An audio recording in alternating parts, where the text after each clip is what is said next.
असल्यास त्यात मागासवर्गीय गटाच्या विद्यार्थ्यांची गळतीचे प्रमाण किती आहे, तसेच निरंतर शिक्षण पद्धतीने एका वर्गातील विद्यार्थी हे दुसऱ्या वर्गात जाताना पटसंख्या वाढायला हवी किंवा तशीच राहायला हवी, परंतु ती कमी असल्याने बाहेर पडलेले विद्यार्थी नेमके कुठे गेले हे शोधण्याची शिक्षण विभागाकडून मिशन ड्रॉप बॉक्स ही पद्धत राबवली जाते आहे। हे खरे आहे का? तर हे सभापती महोदया, या अर्धा तास चर्चेच्या निमित्ताने जे काही मुद्दे समोर आलेले आहेत त्याच्यातला पहिला विषय आहे की बाबा विद्यार्थ्यांची पटसंख्या कमी होते आहे का। तर UDICE सिस्टमच्या माध्यमातून साधारणपणे 2020-21 मध्ये 2,19,00,000 पुढे विद्यार्थी आहेत।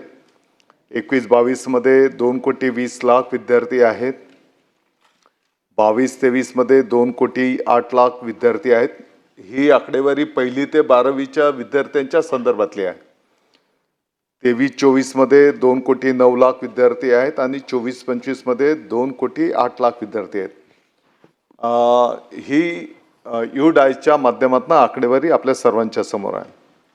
सभापती महोदया, केंद्रीय शिक्षण मंत्रालयाच्या UDISEच्या आकडेवारीनुसार सन 2023 ते 2024 मध्ये सरकारी शाळांमधील पटसंख्येत मागील वर्षाच्या तुलनेत घट झाली असून शासनाच्या स्टुडंट पोर्टल्सवर 9 लाख मुलांच्या गळतीची नोंद झाली असल्याने सर्वाधिक गळतीचे ठाणे आणि पुणे जिल्ह्यात असल्याची बाब माहे जानेवारी 2025च्या पहिल्या आठवड्यात व त्या सुमारास निदर्शनास आलेली आहे।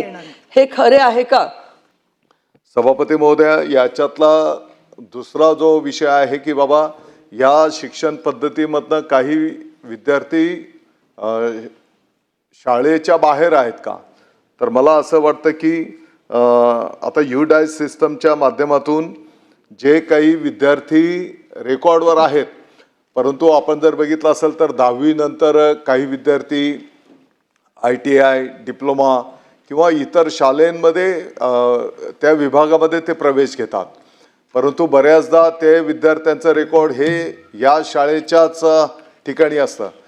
आपल्याला माहिती आहे की जिल्हा परिषद आणि या ठिकाणी 1ली ते 4थी, 5वी ते 8वी अशा प्रकारच्या शाळा आहेत आणि मग 4थी पासआउट झालेला विद्यार्थी काही ठिकाणी दुसऱ्या शाळेत त्याने ॲडमिशन घेतलेलं आहे, परंतु रेकॉर्डवर अजूनही तो या शाळेतनं कमी झालेला नाही आणि म्हणून असे विद्यार्थ्यांची संख्या त्या ड्रॉप बॉक्समध्ये त्या ठिकाणी दिसून येते आहे।